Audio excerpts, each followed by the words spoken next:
नमस्कार दोस्तों, आज का प्रैक्टिस पेपर सेट स्टार्ट करते हैं टीजीटी, पीजीटी और यूपीएसआई के लिए। कुछ मेरे दोस्त, कुछ मेरे भाई पूछ रहे थे कि भाई ये यूपीएसआई में भी यूपीएसआई की नई बैच चालू करिए, ऐसा है वैसा है। देखिए, मैं आपको बताना चाहूँगा कि हिंदी ग्रामर का जो पोर्शन है ना, यह ऐसा नहीं है कि विलोम शब्द जो यूपीएसआई की परीक्षा में पूछा गया है सेम वैसा ही मिलता जुलता प्रश्न सुपर टेट में नहीं पूछा जा सकता, या जो सुपर टेट में पूछा गया यूपीएसआई में नहीं पूछा जा सकता है, क्योंकि विलोम, पर्यायवाची, तत्सम, तद्भव, ये जितने भी ग्रामर के जनरल टॉपिक्स हैं, सामान्य ग्राम व्याकरण के हैं, ये सारे तो किसी में भी पूछे जा सकते हैं भाई। चलिए बिना देर किए आज का प्रैक्टिस पेपर सेट स्टार्ट करते हैं। शुद्ध वर्तनी का चयन कीजिए। इसमें देखिए, कुमुदनी शुद्ध रूप से शब्द है, जो कुमुदनी कमल का स्त्रीलिंग रूप है, ठीक है। और इसमें जो विकल्प सी है वो सही है यहां, ठीक है। विकल्प सी सही है, कुमुदनी। चलिए अगले प्रश्न पर चलते हैं। अतीत में गोता लगाने का अर्थ है, अतीत में इस तरह के व्यवहार की खोज करना, अतीत के बारे में जानना, अतीत की झील में डुबकी लगाना, अतीत की स्मृतियों को बनाए रखना। तो इसमें जो है कौन सा विकल्प सही है, तो दूसरे का बी जो है वह सही है। अतीत के बारे में जानना, अतीत में गोता लगाने का अर्थ होता है। जौहर खुलना का अर्थ है क्रुद्ध होना, परीक्षा होना, जौहर टूट जाना या भेद का पता लगना। तीसरे का डी विकल्प सही है दोस्तों, भेद का पता लगना। चौथे प्रश्न पर चलते हैं। युद्ध करने का इच्छुक, इस वाक्यांश के लिए एक शब्द क्या होगा? इस वाक्यांश के लिए बहादुर नहीं होता, वीर नहीं होता, दबंग नहीं होता, ठीक है। आपने दबंग पिक्चर देखी होगी सलमान जी की। दबंग पार्ट 1 पार्ट 2 दुनिया भर के बन गए हैं। युजुत्सु जो होता है उसे हम युद्ध करने का इच्छुक कहते हैं, यानी इस वाक्यांश के लिए एक शब्द जो होगा वह होगा युजुत्सु। पांचवा प्रश्न है, आख्यान शब्द का पर्यायवाची है। कथाएं, उपदेश, विमर्श, काव्य। तो कथाएं होता है आख्यान का मतलब। मैंने आपको प्रेमाश्रयी शाखा पढ़ाया तो मैंने बताया सूफी संतों द्वारा लिखा गया जो प्रेमाख्यान है, यानी प्रेम कथाएं हैं, ठीक है। वो काव्य जो है प्रेम कथा के रूप में लिखते थे। जायसी जी का देख लीजिए, पद्मावत। हतभागी का स्त्रीलिंग है, हतभागी का स्त्रीलिंग क्या होगा? पहले जान लीजिए कि हतभागी शब्द का मतलब क्या होता है, ठीक है। जो भाग्यशाली न हो, जो भाग्यशाली न हो उस व्यक्ति को हम हतभागी कहते हैं, ठीक है। तो इसका स्त्रीलिंग शब्द होगा हतभाग्या, हतभाग्या। सातवां प्रश्न है, पुल्लिंग शब्द का चयन कीजिए। विजय, वर्णन, संतान या शक्कर। इसमें से देखिए, विजय पुल्लिंग शब्द नहीं है, स्त्रीलिंग है। संतान भी स्त्रीलिंग शब्द है, शक्कर भी स्त्रीलिंग शब्द है। लेकिन जो ये वर्णन है यह जो है पुल्लिंग शब्द है, तो बी विकल्प जो है वह सही होगा और बाकी सब गलत है। आगे आ जाइए। आठवां प्रश्न, सुंदर शब्द का स्त्रीलिंग क्या है? सौंदर्यीकरण, सौंदर्य या सौंदर्यता, ठीक है। सौंदर्यीकरण तो संज्ञा शब्द है, ठीक है। सुंदर का स्त्रीलिंग या नहीं है। आगे आ जाइए। सुंदर का स्त्रीलिंग सौंदर्यता नहीं हो सकता, क्योंकि सौंदर्य का सौंदर्यता हो सकता है, सुंदर का होता है सुंदरता। 9वें प्रश्न पर चलते हैं। दुष्ट व्यक्ति की मित्रता स्थायी नहीं होती, इस वाक्य का प्रकार है सरल वाक्य, संयुक्त वाक्य, मिश्र वाक्य या इनमें से कोई नहीं। देखिए, यहां पर एक ही क्रिया प्रयोग हो रही है, तो जिस वाक्य में एक ही क्रिया प्रयोग होती है, भले ही कर्ता एक से ज्यादा हो जाते हैं, उस वाक्य को हम सरल वाक्य कहते हैं। यहाँ दो उपवाक्य नहीं जोड़े जा रहे हैं, तो यहाँ पर मिश्र वाक्य होने का सवाल ही नहीं है। यहाँ पर कई सरल वाक्य को संयोजक अव्ययों से तथा, एवं, लेकिन, परंतु, क्योंकि इत्यादि से नहीं जोड़ा जा रहा है, इसलिए संयुक्त वाक्य भी नहीं होगा। यहाँ पर सरल वाक्य होगा। 10वें प्रश्न पर चलते हैं। मैंने किराएदार नहीं रखे, मुसीबत मोल ले ली। किस तरह का वाक्य है ये? सरल वाक्य है, मिश्र वाक्य है, संयुक्त वाक्य है, इनमें से कोई नहीं। यह मित्रों संयुक्त वाक्य है। देखिए, यहाँ पर एक अल्प विराम लगा हुआ है, इसके पहले का भाग ये वाला और इसके बाद का भाग ये वाला, ये दोनों भाग जो हैं अपना स्वतंत्र अर्थ रख रहे हैं। और ये जो निशान लगा हुआ है, ये अल्प विराम का, यही दोनों वाक्यों को जोड़ने का काम कर रहा है, ये संयुक्त वाक्य है। आगे आ जाइए अगला 11वां प्रश्न है, बुराई सदैव अच्छाई से पराजित होती आई है, वाक्य में वाच्य होगा। देखिए क्या चीज पराजित होती आई है, तो वह है बुराई।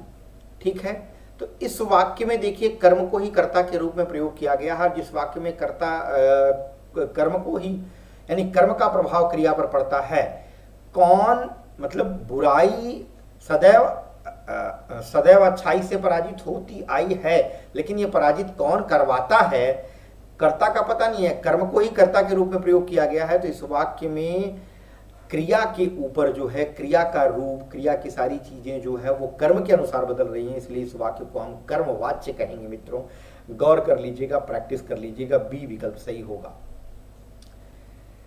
13वां प्रश्न, अच्छा 11वां हो गया। 12वां प्रश्न, कविता में जहां शब्दगत, बहुत ध्यान दीजिएगा, कविता में जहां शब्दगत और अर्थगत दोनों ही प्रकार का चमत्कार है, वहां अलंकार का कौन सा भेद होता है। आप जानते हैं कि शब्दालंकार में शब्द से चमत्कार होता है, शब्द से चमत्कार उत्पन्न होता है, जबकि अर्थ में, अर्थालंकार में अर्थ से चमत्कार होता है, अर्थ से चमत्कार उत्पन्न होता है। उभया अलंकार में शब्द और अर्थ दोनों आ जाते हैं, तो सी विकल्प सही होगा। कविता में जहां शब्दगत तथा अर्थगत दोनों ही प्रकार का चमत्कार होता है, वहां पर उभया अलंकार होता है। दोस्तों 13वां प्रश्न है, अनुचित में समास है अनु। देखिए अ अन अति अधि अनु, अनु अप, अनु जो है ये उपसर्ग है, तो जिस समास का पूर्व पद या तो कोई उपसर्ग हो और या तो अव्यय हो, उस समास को हम अव्ययी भाव समास कहते हैं। और इस उपसर्ग या अव्यय के मिलने से पूरा पद ही जो है अव्यय बन जाता है, वो अव्ययी भाव समास कहलाता है। समस्त पद भी अव्यय होता है और पूर्व पद भी अव्यय या उपसर्ग होता है। 14वां प्रश्न, रघुपति शब्द किस समास का उदाहरण है। तो दोस्तों देखिए रघुपति शब्द जो है वह, इसमें रघु और पति, ठीक है, ये दोनों मिलकर के एक विशेष व्यक्ति यानी राम की तरफ इशारा कर रहे हैं, तो यहां पर बहुब्रीहि समास होगा। ये शायद मैंने पिछले किसी प्रश्न पत्र में ये प्रश्न आया था सेम टू सेम, जहां तक मुझे याद है। एक आध प्रश्न शायद हो सकता है गलती से रिपीट हो गया हो। हानि लाभ में कौन सा समास है। हानि लाभ में देखिए दोनों पद, जहां पूर्व पद और उत्तर पद दोनों पद स्वतंत्र होते हैं, ठीक है, और अपना स्वतंत्र अर्थ रखते हैं, उस समास को हम जो है द्वंद्व समास कहते हैं। यहां पर बीच में योजक चिन्ह अक्सर लगता है, अक्सर शब्द का मैं प्रयोग कर रहा हूं, बहुत ऐसे भी द्वंद्व समास के उदाहरण है जहां पर योजक चिन्ह नहीं लगता, लेकिन एक पहचान के लिए अधिकांशतः 75% आपका यह पहचान भी सही हो जाएगी कि अक्सर द्वंद्व समास में बीच में योजक चिन्ह लगता है पूर्व पद और उत्तर पद के बीच में। पूर्व पद और उत्तर पद यहाँ दोनों प्रधान होते हैं, दोनों किसी के ऊपर निर्भर नहीं होते, बल्कि दोनों स्वतंत्र रूप से अपना अर्थ रखते हैं, अपनी प्रधानता रखते हैं। आगे आ जाइए, 15वें के बाद हम आ जाते हैं 16वें प्रश्न पर। 16वां प्रश्न है, किस वाक्य में क्रिया सामान्य भूतकाल में है। गौर करिएगा, उसने पुस्तक पढ़ी, यहाँ सामान्य रूप से किसी कार्य के बीते हुए समय में होने की बात कही जा रही है। उसने पुस्तक पढ़ी है, ऐसा लग रहा है यह कार्य थोड़ी समय, या हम कह सकते हैं थोड़े समय, थोड़ी नहीं थोड़े समय पूर्व हुआ है, पूर्व हुआ है, ठीक है। तो जब कार्य थोड़ी समय पूर्व होता है या थोड़े समय पूर्व होता है, तो उसको हम आसन्न भूतकाल कहते हैं। यानी जो कार्य बीते हुए समय में बहुत पहले ना होकर के अभी जस्ट थोड़ी देर पहले समाप्त हुआ है, तो क्रिया तो हो चुकी, भूतकाल में हो गई, लेकिन अभी थोड़ी देर पहले हुई है, इसलिए वो आसन्न भूतकाल में आ जाएगी। उसने पुस्तक पढ़ी थी, यहाँ पर कार्य बीते हुए समय में बहुत पहले समाप्त होने की बात कही जा रही है, यानी पूर्णता के साथ, तो यह पूर्ण भूतकाल होगा, ठीक है, पूर्ण भूतकाल। यहां देखिए उसने पुस्तक पढ़ी होगी, उसने पुस्तक पढ़ी होगी, ठीक है, यहां संभावना जताई जा रही है। और यहां पर आगे आ जाइए, तो जहां कार्य सामान्य रूप से समाप्त होने की बात कही जाती है वहां सामान्य भूतकाल, बीते हुए समय में। तो सामान्य भूतकाल में कौन सा वाक्य है, उसने पुस्तक पढ़ी। 16वें का ए विकल्प जो है दोस्तों वह सही होगा। 17वें प्रश्न पर चलते हैं।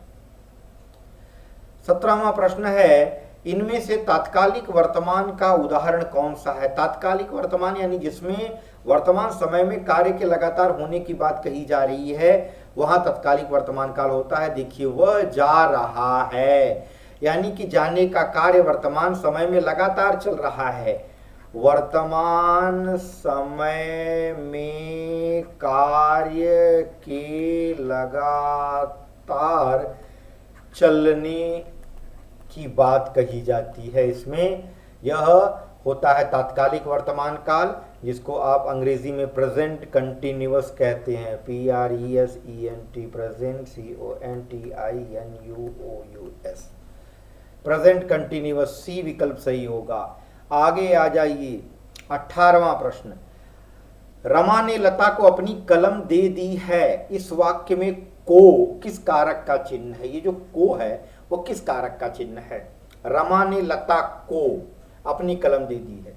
देखिए, को जो है, को दो कारकों का विभक्ति चिन्ह होता है। एक तो कर्म कारक और दूसरा है संप्रदान कारक। ये दोनों के लिए होता है।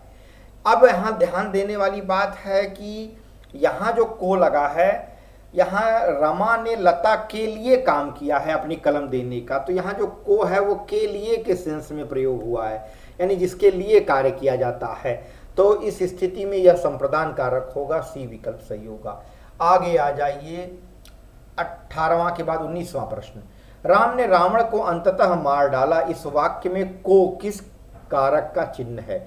यहां जो को आया है, अब देखिए क्या यह कर्म है या ये अगेन संप्रदान कारक है, जैसा कि 18वें प्रश्न में था। देखिए, यहां पर रावण के लिए राम ने कोई काम नहीं किया है, बल्कि मारने का असर रावण के ऊपर पड़ रहा है, क्रिया का असर रावण के ऊपर पड़ रहा है। ठीक है, तो जब को विभक्ति का प्रयोग उस शब्द के लिए होता है जिसके ऊपर क्रिया का प्रभाव पड़ता है, उसको हम कर्म कहते हैं। तब यह जो है को कर्म कारक का विभक्ति चिन्ह हो जाएगा।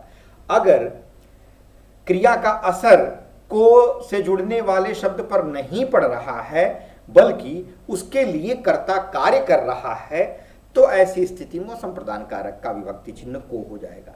यहां देखिए, क्रिया का असर रावण के ऊपर पड़ रहा है, यहां पर संप्रदान कारक होने का सवाल ही नहीं है, क्योंकि राम ने रावण के लिए कोई काम नहीं किया है, बल्कि राम ने जो काम किया उसका असर रावण के ऊपर गिरा है।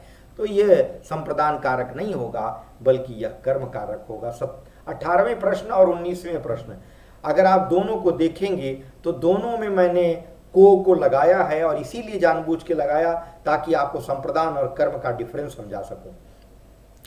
तो ये प्रश्न पत्र बनाने में बच्चों बहुत समय लगता है। आप समझते होंगे कि कॉपी पेस्ट खाली करना रहता है, इजी होता है। नहीं, उसके अंदर जो छिपा हुआ कॉन्सेप्ट है, उस कॉन्सेप्ट को अगर हम नहीं समझाएंगे तो बहुत आसानी से आप क्या करेंगे, खाली प्रश्न करते चले जाएंगे और उसके कॉन्सेप्ट को नहीं समझेंगे। अगर प्रश्न में ट्विस्ट करके एग्जाम में दे दिया तो आप नहीं कर पाएंगे। फलता क्या होगी, जो सफलता आप लेकर के मन में चले हैं उसको पाने में कहीं ना कहीं कठिनाई अनुभव होगी। आगे आ जाइए। 20वां प्रश्न, इनमें से किसमें एक क्रिया विशेषण है। वह धीरे से बोलता है, वह काला कुत्ता है। तो देखिए, यहाँ कुत्ते की विशेषता काला शब्द बता रहा है, जबकि क्रिया विशेषण में क्या होता है, क्रिया की विशेषता बताई जाती है। क्रिया की विशेषता बताई जाती है। क्रिया की विशेषता बताने वाला जो शब्द होता है वह होता है क्रिया विशेषण। यहां पर क्रिया की विशेषता नहीं बताई जा रही है, बल्कि संज्ञा की विशेषता बताई जाती है। ये शब्द जो काला है वो विशेषण हो गया। आ जाइए। रमेश तेज धावक है। तेज धावक, अब ये देख लीजिए, यह रमेश की विशेषता बता रहा है। अगेन ये जो चीज है वह हो गई विशेषण। यहां भी क्रिया की विशेषता नहीं बताई जा रही है। सत्यवाणी सुंदर होती है। अब सुंदर जो है वो सत्यवाणी की विशेषता बता रहा है। ठीक है, सुंदर शब्द। ठीक है, सत्य शब्द भी जो है वाणी की विशेषता बता रहा है। वाणी की विशेषता सुंदर भी बता रहा है। तो ये सुंदर और सत्य जो है, ठीक है, ये विशेषण शब्द हो गए। अब बचता है ये वाक्य ए वाला, वह धीरे से बोलता है लेकिन उसके बोलने का तरीका क्या है, धीरे से, ठीक है। तो ये गुणवाचक विशेषण हो जाएगा दोस्तों। ए विकल्प जो है गुणवाचक क्रिया विशेषण, ठीक है, क्रिया के होने का गुण बता रहा है कि वह बोलता है लेकिन कैसे, धीरे से। 21वें प्रश्न पर आते हैं। जिस क्रिया की रचना, गौर करिएगा, बड़ा कंफ्यूजन वाला कभी कभी ऐसा परिभाषा दे दिया जाता है और परिभाषा दे दी जाती है और अक्सर आप कंफ्यूज हो जाते हैं। जिस क्रिया की रचना संज्ञा सर्वनाम और विशेषण के आधार पर की जाती है, यानी क्रिया की रचना किस आधार पर की गई, संज्ञा सर्वनाम और अथवा विशेषण के आधार पर की जाती है, उस क्रिया को क्या कहेंगे, उसे कहते हैं मित्रों नाम धातु क्रिया। डी विकल्प जो है वह सही होगा 21वें का, ठीक है। और नाम धातु क्रिया होती है जिसकी रचना यानी क्रिया शब्द संज्ञा से बनाया जाए या सर्वनाम से बनाया जाए या विशेषण से बनाया जाए, ठीक है। आगे आ जाइए।